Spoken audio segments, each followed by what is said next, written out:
Nyanyikan alat-alat musik, mereka mulai menari-nari dan mereka bernyanyi. Saul mengalahkan beribu-ribu, tetapi Daud mengalahkan berlaksa-laksa. Ribu sama laksa banyakan laksa. Disitulah muncul iri hati Saul kepada Daud. Dari situlah Saul mulai merancangkan kejahatan atas Daud. Berkali-kali Saul mencoba menghabisi, membunuh Daud. Bapak Ibu Saudara. Awalnya dari apa? Iri hati. Makanya saya katakan, iri hati ini adalah salah satu penyakit rohani, penyakit hati yang kronis. Kalau kita nggak segera merespon untuk menangani penyakit ini, bahaya. Makanya Yesus tegur Marta. Bukan karena kesibukannya. Bukan karena Marta, udah sih lu ngapain repot-repot, udah nih duduk sini dekat Maria. Bukan semata-mata itu Bapak Ibu Saudara. Tapi Tuhan melihat jauh ke dalam hati. Kita manusia melihat apa yang ada di depan mata kita, betul? Tapi Tuhan melihat jauh ke dalam hati. Tuhan lihat Marta, hati-hati dengan hatimu. Mulai ada muncul tumbuh benih iri hati. Engkau membandingkan dirimu yang kau merasa hebat. Engkau ngurus ini, ngurus itu. Engkau siapin ini, engkau siapin itu. Kau bandingkan dirimu dengan Maria yang cuma duduk-duduk saja. Iri hati, hati-hati Marta. Itu yang Tuhan Yesus ingatkan kepada Marta. Ya. Karena Yesus mengerti, Yesus tahu bahwa penyakit iri hati itu sangat-sangat berbahaya. Bahkan bisa dikatakan mematikan. Bukan cuma bisa membunuh orang, juga membunuh karakter kita sebagai anak-anak Tuhan. Ya. Maka dari itu Bapak Ibu Saudara yang dikasihi Tuhan, ayo kita mulai perbaiki hati kita jaga hati kita. Jangan ngiri, nganan saja. Ya. Jangan ngiri maksudnya sebelah kiri gitu ya. Nganan saja. Ya.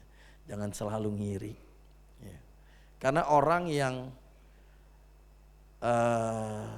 terkena virus iri hati itu akan mengalami penyakit yang namanya SOS. Ya, SOS. Senang lihat orang susah, susah lihat orang senang. Itu penyakit iri hati. Ya. Kalau lihat orang susah, senangnya bukan main Bapak Ibu Saudara. Bahkan sampai bertepuk tangan dia. Bisa-bisa pakai haleluya lagi. Wah, haleluya, akhirnya jatuh dia, terjerembab dia, terperosok dia. Sukacita lihat orang lain jatuh. Itu penyakit iri hati, rasain lo. Bahkan bersyukur dia, tapi bersyukurnya beda, syukurin lo gitu. Sebaliknya lihat orang senang, hatinya susah. Wah, enak amat dia. Ke gerejanya aja bolong-bolong, hidupnya diberkatin Tuhan.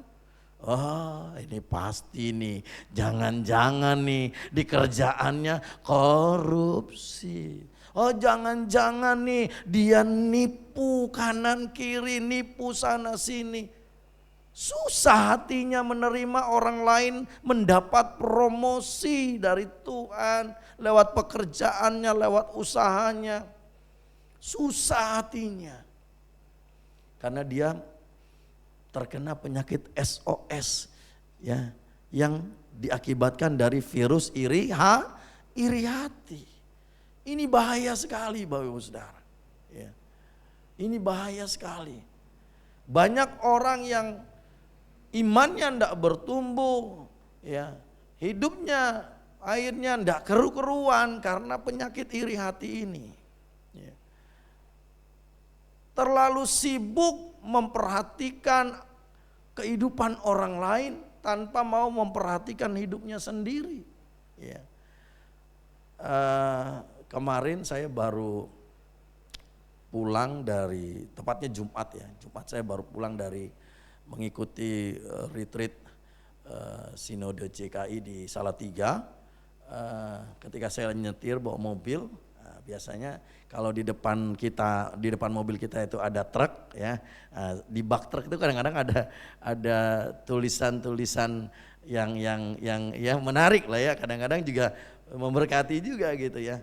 Jadi ada satu truk di depan saya itu, di bak truknya itu ada tulisan kalau enggak salah seperti ini. Kalau mau memfitnah atau kalau mau menjelekkan orang lain ya, pastikan dirimu sempurna gitu. Ya. Nangkap gak maksudnya? Ya. Kalau mau menjelekkan orang lain, kalau mau ngomongin orang lain jelek, yang jelek-jelek, pastikan dirimu sempurna. Sedangkan kita tahu tidak ada manusia yang sempurna. Seringkali kita menghakimi orang, seringkali kita menjelek-jelekan orang. Sedangkan kita sendiri tidak sempurna. Seringkali kita kalau orang berbuat salah kita hakimi, kita tuding begini begitu. Tanpa sadar kita pun juga pernah berbuat salah. Tidak ada dari kita yang tidak pernah berbuat salah. Tidak ada dari kita yang tidak pernah berbuat keliru. Kita semua orang yang berdosa. Maka dari itu Bapa mengutus Yesus datang ke dunia untuk menebus dosa-dosa kita. Ya. Kita ini manusia tidak ada yang benar. Tetapi kita dibenarkan oleh Tuhan. Jadi sekali lagi Bapak Ibu Saudara yang dikasihi Tuhan, dari kisah ini kita belajar, ya, bukan apa yang dilakukan oleh Marta dan Maria. Ya, karena kalau berdasarkan apa yang dilakukan oleh mereka berdua, bukan tidak mungkin orang-orang seperti Maria. Kalau tadi sisi Marta, sekarang saya bahas sisi Maria. Ya, bukan tidak mungkin, ya, orang-orang seperti Maria pun terkena virus lain. Kalau Marta tadi kena virus iri hati, orang-orang seperti Maria kena virus lain namanya kesombongan. Ya. Oh, dia merasa saya pendoa. Saya harus berdoa, kalau saya enggak berdoa nanti ibadah ini kacau ini. Ya. Kalau saya enggak berdoa sungguh-sungguh ini bahaya. Atau dalam satu kepanitiaan Natal misalnya, ya. Jadi ketua seksi pencari dana, ya kan. Ini kalau saya enggak bergerak cari sumber-sumber dana bisa kacau ini, ya Natal kita ini gitu. Bukan tidak mungkin orang-orang di sisi Maria pun, ya, kalau semuanya seperti itu akan muncul virus kesombongan dan merasa dirinya di posisi yang lebih penting, ya. Pelayan-pelayan Tuhan, pengerja-pengerja gereja yang melihat yang lain beres-beres kursi, lu gak bantuin itu? Oh saya pendoa, oh saya WL, oh saya pemain musik, bukan bagian saya itu. Bukan kerjaan saya yang kayak gitu. Ngepelin lantai gereja, beresin toilet gereja, siapin untuk perjamuan kudus dan bukan urusan saya. Urusan saya doa, urusan saya ya yang penting-penting, yang ya kalangan atas. Nah, jadi Bapak Ibu Saudara, bukan berdasarkan apa yang Marta dan Maria lakukan, poin yang bisa kita dapatkan dari kisah ini. Tetapi ya, Yang bisa kita dapatkan dari kisah ini adalah apa yang mereka rasakan.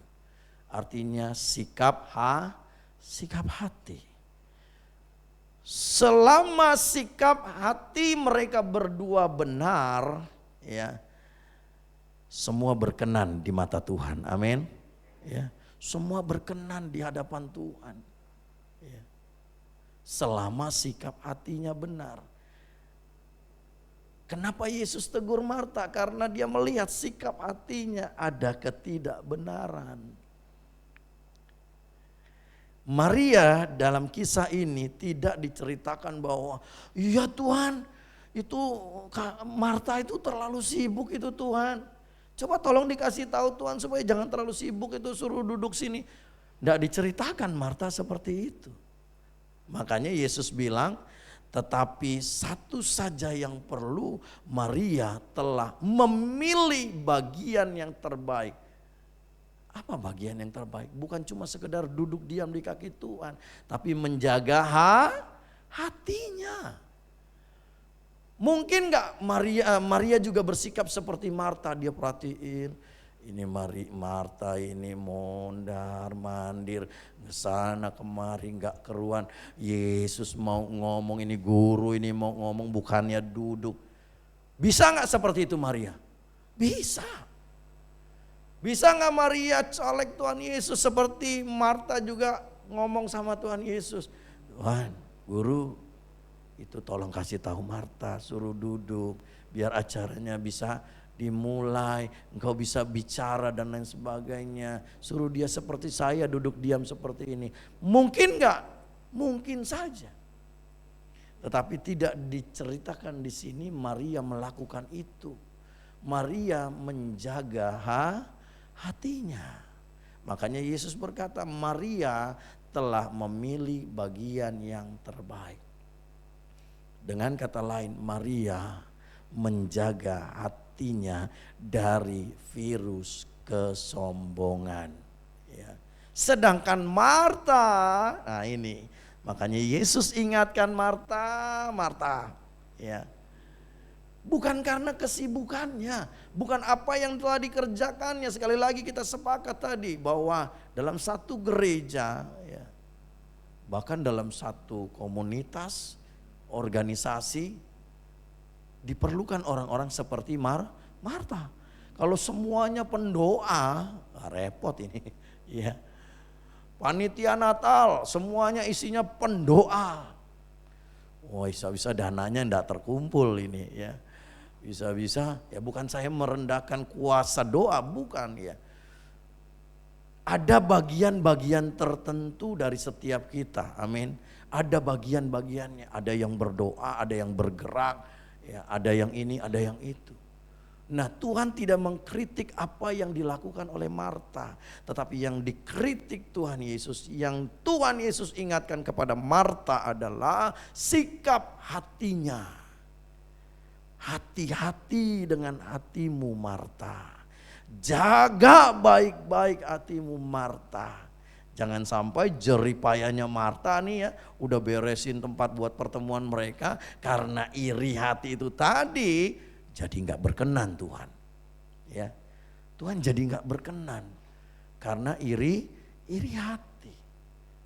Jadi kalau kita melayani Tuhan, ya, kita melayani pekerjaan Tuhan di gereja, lakukan saja bagian kita tanpa perlu iri kepada yang lain. Yang lain sudah ada bagiannya masing-masing. Dan ingat sekali lagi Bapak Ibu Saudara, kalau kita melayani Tuhan, khususnya para pelayan-pelayan Tuhan di gereja, ya, kalau kita melayani Tuhan, yang di atas mimbar ini gajinya nggak lebih gede daripada yang cuma beres-beresin kursi, nyapu-nyapu lantai. Saya mau beritahu gajinya nggak lebih gede. Semuanya sama, 1 dinar. 1 dinar. Mau saya khotbah, ya, mau WL singer, main musik, mau cuma beres-beres kursi, sapu-sapu lantai, bahkan mungkin cuma berdoa di dalam ruangan terpisah, atau mungkin cuma cuci-cuci WC, buang-buang sampah, semuanya sama, 1 dinar. Apa yang diiriin? Semuanya sama kita dapat. Ada bagiannya masing-masing. Ini yang seringkali membuat perpecahan di dalam gereja. Ya. Kepanitiaan juga seringkali jadi terpecah karena iri hati ini. Makanya tadi saya katakan di awal, sangat berbahaya kalau kita biarkan virus iri hati merajalela di dalam komunitas kita, di dalam gereja kita. Ya. Iri hati membuat perpecahan. Dilihat temannya, wih kayaknya nih orang cari muka nih sama Pak Gembala nih.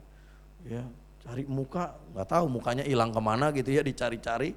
Ini kayaknya cari muka nih biar disayang sama Pak Gembala. Wah, ini mulai iri hati. Dan biasanya orang iri hati itu sama kayak orang pelit. Ya, apa samanya? Cari teman.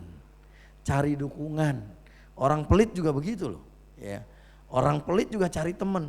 Ada orang yang, wah ini ada, ya Bapak Ibu kita mau mengadakan penggalangan dana, kita mau beli alat musik ini misalnya begitu ya. Ya ayo Bapak Ibu Saudara yang tergerak, digerakkan oleh Tuhan untuk menabur silakan. Wah yang terbiasa menabur kan menabur. Yang pelit, waduh ini kalau ini ngasih. Kelihatan dong saya nggak ngasih gitu kan.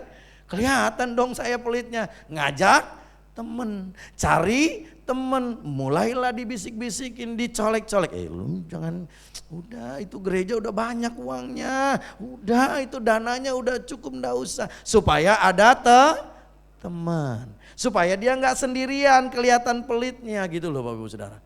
Nah iri hati juga sama, mereka cari teman.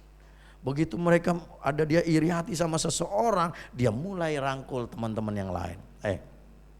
Itu lihat tuh si itu tuh, kayaknya mulai cari muka, pinter banget tuh dia tuh. Ya, lu tahu nggak? Mulai ini ditambah-tambahin. Lu tahu nggak kemarin dia ngomongin lu loh. Nah, padahal nggak ngomongin, tapi karena pengen cari teman, ya tuh kemarin dia ngejelek-jelekin lu loh. Lu kan udah jelek ya, dijelek-jelekin lagi gitu. Udah jelek dijelek-jelekin gitu. Padahal nggak ngomong. Tapi orang iri hati ini berusaha cari teman, ya, cari support, dukungan. Nah ini yang sering kali membuat perpecahan di dalam sebuah komunitas termasuk gereja Tuhan. Ya. Jadi jangan heran kadang-kadang ya, kelihatannya kalau pelayan Tuhan, pengerja gereja itu, nggak bakal ada benturan gesekan. Salah Bapak Saudara. Justru yang sering banyak kali terjadi gesekan dan benturan itu ya di kalangan pelayan-pelayan Tuhan. Dengan cara apa? Iblis memakai virus iri hati, Bapak Ibu Saudara. Makanya hati ini sangat-sangat penting untuk kita jaga. Karena itu akan membuat kehancuran baik orang lain maupun diri kita sendiri. Yang disasar oleh iblis itu hati kita. Selain pikiran kita ya, hati kita. Saya tidak tahu apakah saya pernah sampaikan ilustrasi ini. Ya. Satu kali iblis bikin bazar. Pernah lihat iblis bikin bazar? Ya belum ya, ini cuma ilustrasi aja. Satu kali iblis bikin bazar nih. Yang dijual apa? Produk-produknya iblis. Wow, dipajang nih di outletnya dia, ya, di etalase dipajang. Ini namanya ini, harganya sekian, dipajang semua. Satu kali ada satu orang datang ke outletnya si iblis ini, dia lihat. Timbul satu pertanyaan dalam diri orang ini. Dan dia mau tanya sama si iblis. Akhirnya dia tanya sama si iblis. Iblis, ya kan namanya iblis ya, panggilnya iblis gitu kan. Iblis, saya mau tanya karena saya bingung. Kenapa kamu bingung? Nah, ini yang di depan ini ya, produknya masih terlihat baik, mulus ya, bersih. Kok harganya lebih murah dibandingkan yang di sudut sana itu loh. tampilannya sudah kusam, sudah kurang baik, tapi kok harganya jauh lebih mahal ya. Nah, lalu si iblis jawab pria ini, ya kenapa itu barang yang di pojok yang lusuh, yang sudah agak kotor begitu, saya bandrol dengan harga yang lebih mahal. Karena barang itulah yang paling sering saya pakai. Ya, yang paling sering saya pakai. Tahu namanya? Iri hati. Ini yang paling sering. Ya, ketika orang mulai timbul iri hati, terbuka celah. Dengar baik, celah sekecil apapun di hati kita, iblis bisa masuk dan menghancurkan hidup kita. Jadi jangan pernah buka celah di hati kita dengan membiarkan virus iri hati ya menjangkiti hati kita. Makanya firman Tuhan hari ini saya beri tema hati-hati dengan hati kita. Ya. Jagalah hati kita dengan segala kewaspadaan. Karena dari situ mana? Hati. Bilang sama-sama dengan saya, hati. Ya. Dari hati ini Bapak Ibu Saudara. Makanya iblis kasih harga paling mahal. Karena itu yang paling sering dia pakai dan dia bilang dengan barang ini, dengan iri hati ini saya paling gampang masuk ke dalam kehidupan manusia dan menghancurkannya. Makanya saya berani berkata bahwa iri hati itu salah satu penyakit kronis yang sangat-sangat membahayakan. Ya. Sampai-sampai Tuhan Yesus ingatkan dan tegur Marta. Marta, Marta. Bukan karena apa yang dilakukan oleh Marta. Tapi Tuhan Yesus melihat jauh ke dalam hatinya Marta. Ada benih-benih iri hati terhadap saudaranya Maria. Padahal kalau dia mungkin lakukan saja bagian dia. Sudah selesai dia duduk samping Maria. Dengarkan Yesus berkata-kata. It's okay, saya percaya Yesus gak akan tegur Marta. Ya kan? Sekali lagi. Kalau kita tidak merenungkan firman dengan baik. Mungkin kita akan salah paham, gagal paham dengan Tuhan. Kok Tuhan sepertinya lebih sayang kepada Maria, tidak kepada Marta. Marta udah capek, udah lelah, udah berjeri lelah. Ya. Kok gak dihargain waktu Marta ngadu sama Yesus. Harusnya Yesus kan ingatkan Maria. Maria bantuinlah, kamu jangan duduk. Oke nanti kamu bisa duduk, kamu bantuin dulu. Kalau kita tidak merenungkan firman dengan baik Bapak Saudara, kita bisa gagal paham. Kita bisa salah paham dengan Tuhan. Kenapa Yesus sepertinya dislike dengan Marta dan like kepada Maria? Karena Yesus melihat apa yang tidak bisa kita lihat. Amin. Kita melihat apa yang di depan kita, yang di hadapan kita, tampilan kita ini. Tapi Tuhan melihat jauh ke dalam hati kita, menembus hati kita yang terdalam. Ada benih-benih iri hati sekecil apapun dia bisa tahu. Makanya dia ingatkan Marta, Marta hati-hati dengan hatimu. Marta jagalah hatimu dengan segala kewaspadaan. Jangan sampai engkau terjangkit virus iri hati. Karena ini kalau dibiarkan Marta Maria ini bisa jadi ya pecah ini. Bukan cuma sekumpulan orang lain dalam satu komunitas, dalam satu keluarga saja. Saudara kandung saja bisa pecah loh. Bisa ribut loh, bener gak? Bisa ribut. Gara-gara warisan misalnya. Wih kok dia paling gede, ya kan? Kan saya juga sama anak-anak laki-laki. Kan katanya anak laki-laki lebih besar dapatnya ya kan. Nah misalnya ada 2 anak laki-laki. Yang satu paling tua dapat lebih banyak ya kan. Kalau enggak jaga hatinya Bapak Ibu Saudara, loh kok dia lebih gede? Saya yang merawat papa, mama saya, wah udah mulai. Akhirnya pecahlah ikatan persaudaraan.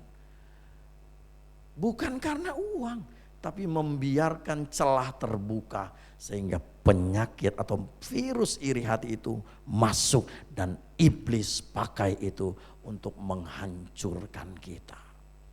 Jadi sekali lagi Bapak Ibu Saudara, lewat kebenaran firman Tuhan pagi hari ini ya, mungkin secara kasat mata kita tidak melihat poin ini dari kisah ini ya.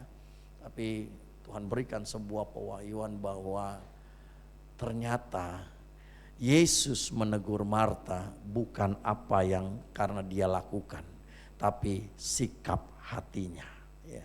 Sikap hati Marta yang ya ada indikasi ya, menuju iri hati. Makanya Yesus ingatkan supaya Marta tidak terjerumus, tidak tenggelam terlalu dalam virus iri hati itu. Karena sekali lagi kalau iri hati kita biarin terus ya, itu bahaya Bapak Ibu Saudara. Itu bahaya sekali. Seharusnya ketika kita melihat orang sukses, melihat orang berhasil, melihat orang dipromosikan ya, bukannya iri tapi harus memacu diri kita. Loh dia bisa, kenapa saya enggak bisa? Dia makannya apa? Diselidikin, oh nasi sama apa? Oh nasi sama sayur sama, saya juga makan itu. Tapi kok dia bisa? Berarti saya juga bisa dong. Nah itu seharusnya seperti itu kalau tidak terkena virus iri hati. Tapi karena membiarkan hati kita terjangkit virus iri hati, gitu lihat orang dipromosiin sukses berhasil, pikirannya langsung negatif. Ini pasti korupsi, oh ini pasti mencuri, oh ini pasti tipu-tipu. Dia enggak tahu orang yang berhasil dipromosikan sukses ini itu dengan air mata loh dia ya, mendapatkan semua itu. Tapi dasarnya memang sudah terkena virus iri hati. Mau orang lain benar, mau orang lain baik bagaimanapun, dia tetap iri. Dia tetap menganggap negatif Bapak Saudara. Jadi lewat kebenaran firman Tuhan hari ini ya, mari kita semua saudara dan juga saya terus menjaga hati kita dengan kewaspadaan, dengan kehati-hatian. Karena ya, di dunia ini banyak sekali virus selain virus yang 2-3 tahun lalu berkeliaran ya. Ada virus lain, salah satunya iri hati.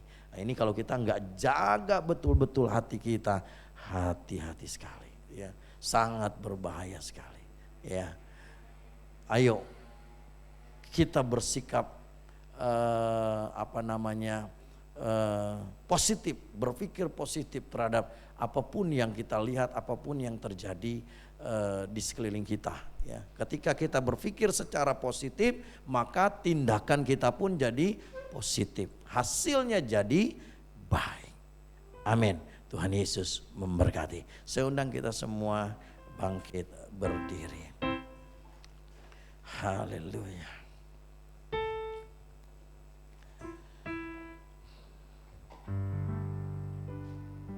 Glory Jesus. Haleluya. Beriku hati. Kita naikkan pujian.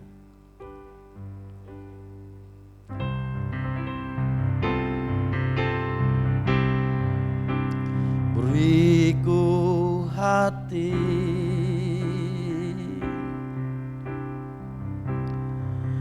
untuk menyembah-Mu.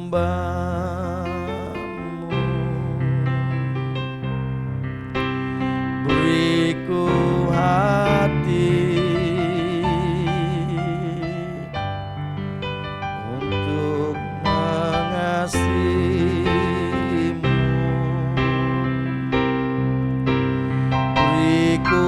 Hati memuji-Mu. dan mengasihi